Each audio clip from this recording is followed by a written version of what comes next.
Hello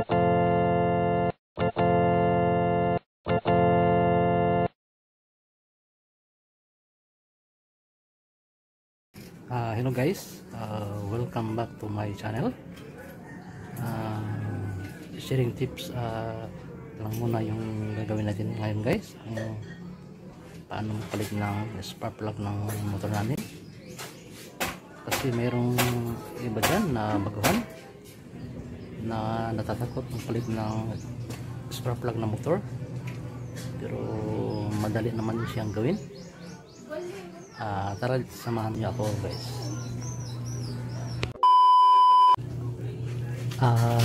Tatlong screw lang dapat tanggalin natin guys para matanggal yung cover sa motor natin.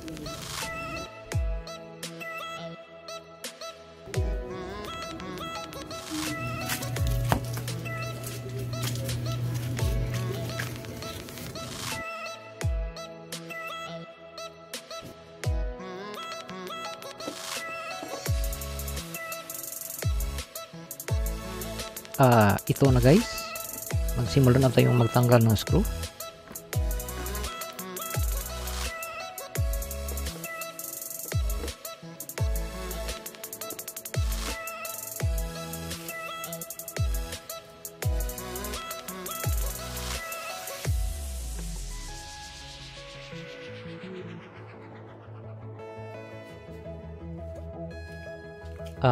Tapos na tayong magtanggal ng tatlong screw guys.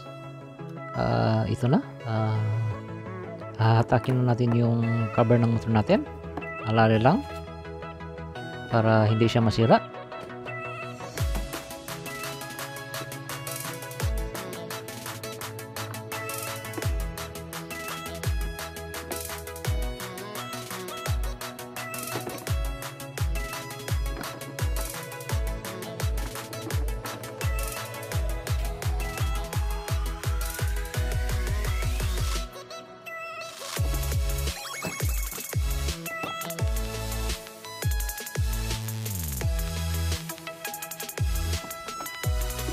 Ito na guys, natanggal na natin yung cover ng motor natin.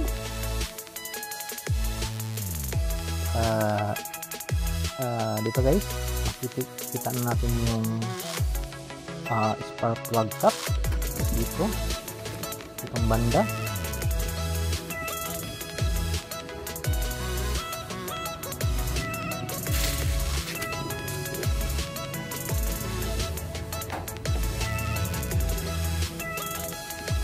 Sa pagtanggal ng spark plug cap guys, hatakin mo lang siya pataas, pero kailangan may persa para matanggal siya. Ito na guys, natanggal na siya.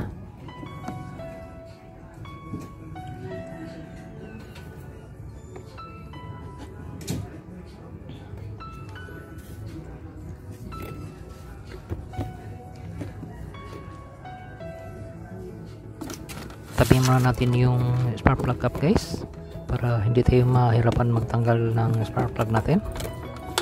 Lagyan natin sa ibabaw. Dalawang tools lang yung kailangan natin guys pagtanggal ng spark plug ng motor natin. Ito yung screwdriver at ito yung isang tools na pinadala ng dealer pag bumili tayo ng motor.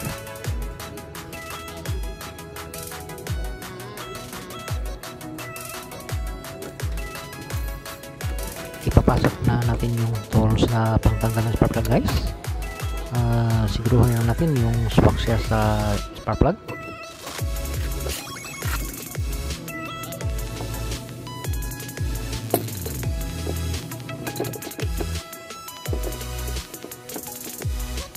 Counterclockwise para yung ikot natin guys pag magtanggal tayo ng spark plug ng motor natin.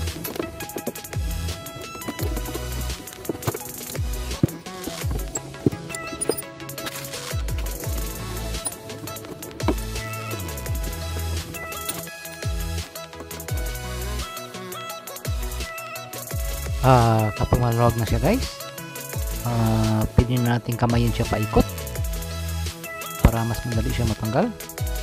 Ito na guys, natanggal na siya. Ito na guys, yung spark plug ng motor natin.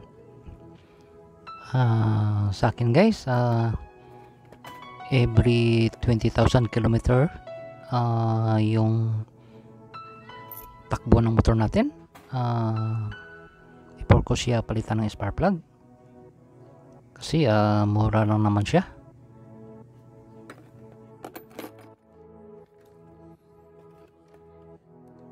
Ipasilip ko sa inyo guys yung lalagyan ng spark plug sa motor natin. Ito na guys.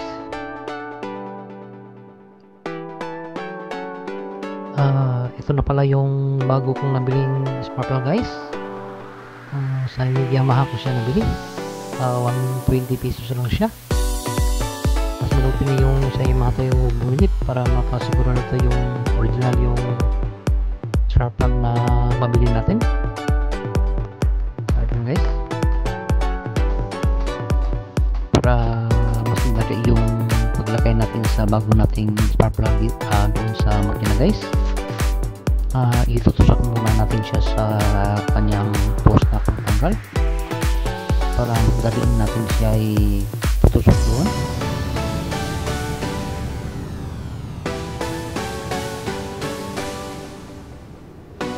Sa pagigpit natin sa ating bagong ipinalit na spark plug guys, turn clockwise pala yung ikot niya sa paghigpit.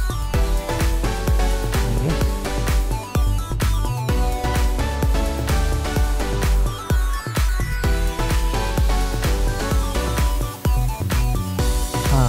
Kung gaano siya kahigpit sa tangkang natin guys, ganun rin siya kahigpit sa solid natin sa spark plug natin. Ito na guys, ibabalik ko nga yung spark plug cap nya. Siguraduhin lang yung pagbalik ng spark plug cap na talagang mahigpit siya, hindi siya matanggal. Yun guys.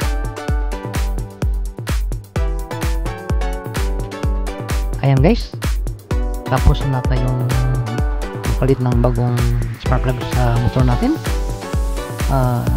Ititesting na natin siya mag-paandar kung okay siya.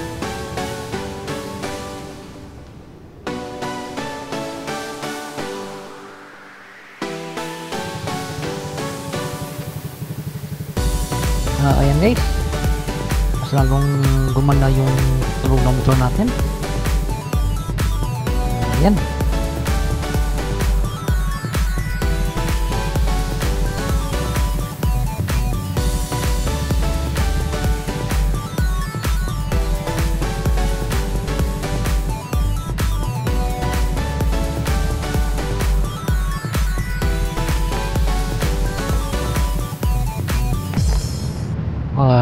Ibabalik na natin yung cover ng motor natin guys.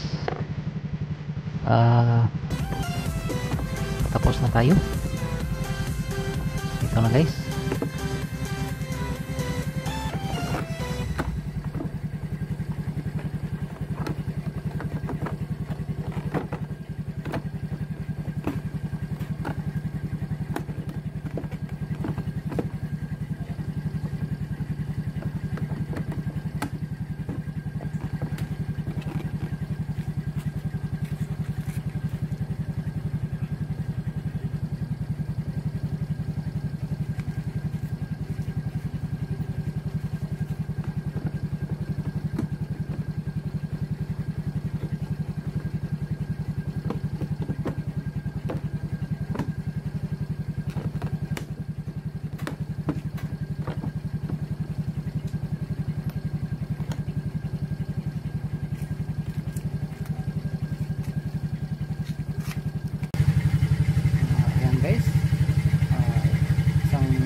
Subscribe nyo lang guys. Pag-hit ng okay guys.